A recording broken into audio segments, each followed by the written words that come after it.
What's up, guys? Bluntguts here. This is a Watcher Realms video, and today I'm going to do a quick video, and I just want to talk about a problem that I see coming up in this game. So we all just got, well, we all didn't just get, I didn't get, I don't even know why I started like that. I tried to get, why am I going into my guild? Let's go into the gallery, take a look at this hero that was just put out. And of course, I am talking about Artemis, who, if you did manage to pull him on the 10X this past weekend, congratulations to you. He seems like he's going to be phenomenal for a number of reasons, but I think that the most important thing when you're looking forward in this game is going to be his anti-healing, which I don't even know where it is on here. Is it on here? No, it's not on here. There we go. So it's on the ultimate. Basically, when he attacks somebody during the ultimate, he's going to apply anti-healing to them. He's going to prevent the enemies from gaining any health back from healing. So that is really important in really just one area of the game right now, and that is in Gear Raid 1. If you don't know, the boss in the later stages of Gear Raid 1 will heal the enemies that you're trying to use AoE damage to take down, and it just makes the stage a nightmare if you either don't have enough damage or you don't have a anti-healer that you're bringing with you to the match. But anti-healing is about to become a lot more important for endgame in Watcher of Realms, and the reason being that Gear Raid 4 is it's a dungeon that is on the Forerunner server right now. It has not been released on global yet, so this is all, of course, subject to change, but if it does make global in its current incarnation, then anti-healing is going to be a very significant part of that dungeon. Now, I'm not going to go into the details of when and how anti-healing is used in that dungeon in this video, but what I do want to call attention to is why Artemis was so desirable for a lot of folks. It wasn't just because he's this cool healer, damage dealer, hybrid with some great utility. I mean, he is all of that, and honestly, probably more as we look forward to these new this new content that is coming out. But one thing that is really important about him, again, is this anti-healing. And if you need anti-healing in Gear Raid 4, you're going to be roster limited, or at least a lot of you are. The whales that have all the heroes in the game, it's not going to be an issue for you. But if you are a free-to-play, if you are an earlier account, or if you've just been playing unlucky, like me, then you are going to have difficulty in that dungeon. Now, I've heard some folks say that you don't necessarily need anti-healing for that dungeon. I've also heard other folks say that you absolutely do need anti-healing for that dungeon. I think what's clear is that the only situation where you may not need anti-healing is if you are a very end-game account. You've got a lot of really good gear on your account, and you can kind of overcome it not by doing the mechanics in the stage, but instead by just outgearing the content. So honestly, I haven't played around with it. I don't want to speak to that. There's probably other folks that have, and I know there's other videos out there that show the actual gameplay in that dungeon. And hey, maybe when it's released, we've got a lot of people testing it. We're going to find some other solutions for it. That may be the case. But I do want to talk about anti-healing and the availability of it in this game. And it is a little annoying, I will say, that this debuff is going to be such an important one when they have failed to put it on a sufficient number of heroes in the game. It kind of reminds me of Inspiration, honestly. As somebody who didn't get Dolores until 2,600 summons into the game, I was kind of capped. There were certain things that I just could not overcome in late game, mainly Gear Raid 121 and Gear Raid 321. Now, of course, with more gear, kind of like what I was talking about before, I was able to overcome that, and I put out videos where I've shown that you can do those dungeons without Dolores.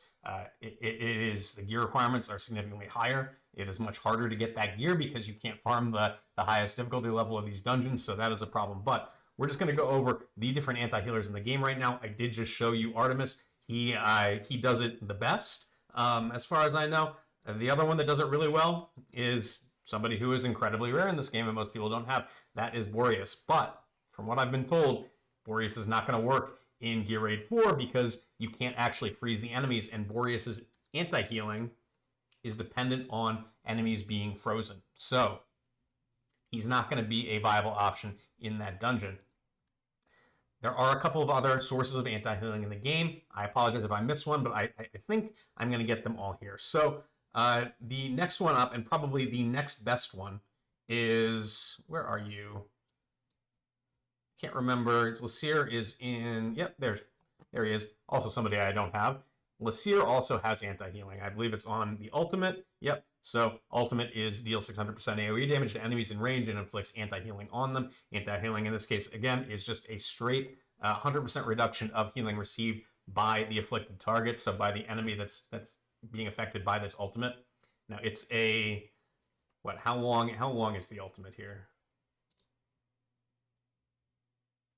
I guess the anti-healing lasts for 10 seconds is what it says on here. So 10 seconds of anti-healing gives you a window that you can apply it to. Lasir is really good at this, and it is controllable through the ultimate, so that is important. Another one that is not all that great is Zealous. Where are you, Zealous?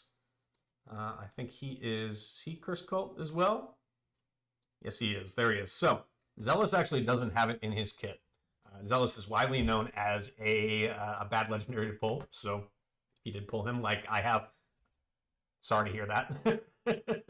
he may have some uses for you in this upcoming gear raid, though. I don't know how much. He has the least effective anti-healing option, but the reason I rank him slightly above the next on the list is because it is controllable, at least. It is not RNG dependent. So if we go to artifacts here, and I think if we go to the Forge, go to the exclusive Forge, his exclusive artifact actually gives him anti-healing. Now, let's see. Where are you, Zealous book? Graveyard Opus. That is his. So, during the ultimate, reduces enemies received healing by 30%. Obviously not as good as 100% like the other heroes that I did show you. And one thing to note is that as this ranks up, the percentage of healing received or healing reduction does increase. And it maxes out at 50% when you get it to rank 25. Of course, you do have to pull 6 of these total in order to get it that way, not to mention all of the mithril that you have to invest in order to rank it all the way up. So something to keep in mind. Unlike the other exclusives in the game, though, this one is actually pullable from the standard Forge. So I am in the exclusive Forge right now, but if you go to the Mythic Forge, you can actually get it here too, and I can show you that. So if we go down here, where are you, Graveyard Opus? Maybe it's up at the top? No? That's interesting. I don't see it. Well, maybe they changed it. I'm not sure. Somebody else may have to confirm that for me. You used to be able to get his exclusive artifact from this. However, maybe this is something that is going to that they've changed now with the addition of the exclusive Forge.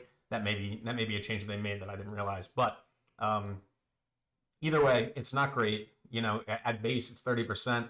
It could be 50% if you were lucky enough to have 6 copies that you can rank that up. But it does like to have to use a bunch of resources to get kind of what's only a 50% reduction in healing. So there is that.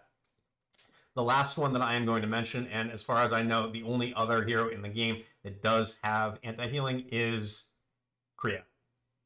Yep, that's right. Kriya might actually have a use. She's not good at it. I'll say that. And you do need to have her A1. But if we go to her awakenings here, Awaken 1, the attack interval of Stormcrow is reduced by 1 second, and there is a 25% chance of inflicting anti-healing when attacking. Now, the anti-healing only lasts for 3 seconds, and it's only triggered by these Stormcrows, which she spawns after enemies are dead. So you have to be able to kill other enemies to spawn the Stormcrows. They're only up for a little bit. I think it's 15 seconds, if I'm not mistaken. Yep, they last for 15 seconds. So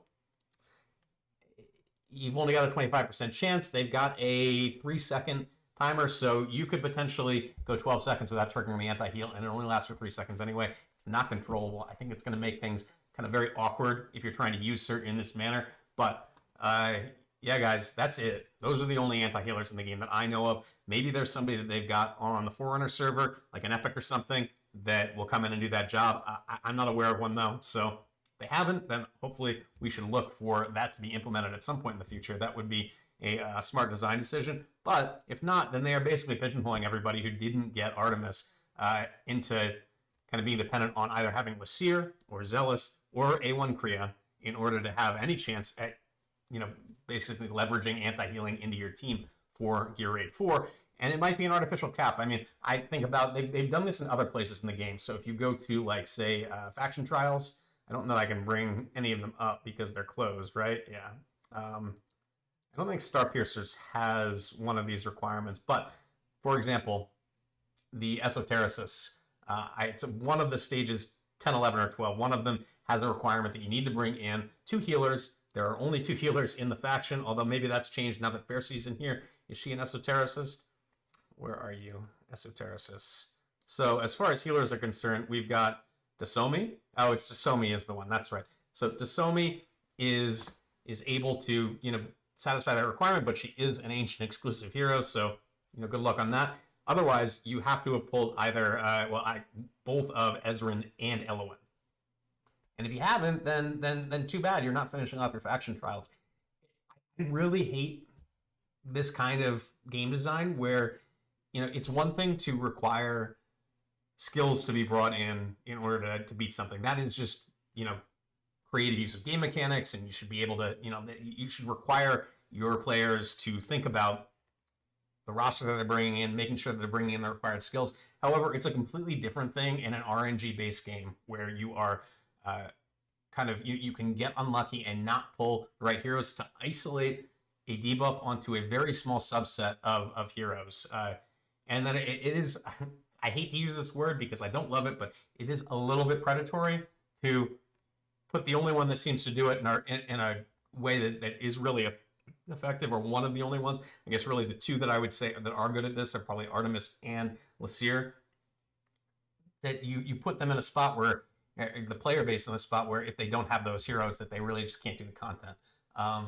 Or that it becomes so difficult to do the content that the majority of the player base cannot do it without those 2 heroes. So, is it the end of the world? No, and I don't want to overreact before we've seen this kind of manifest on the global servers, but it is something to keep in mind. Hopefully you pulled Artemis. Hopefully you're luckier than I would, and then you can be laughing at me when I can't clear Gear Raid 4, and you can. But anyway, guys, just wanted to bring everybody's attention to that. I hope that there is some kind of fix in the works that makes this a little bit more accessible to everybody going forward, but if not, it is going to cause problems in the future. So thank you for watching. I hope you enjoyed the content. Please like and subscribe. I'll catch you all next time.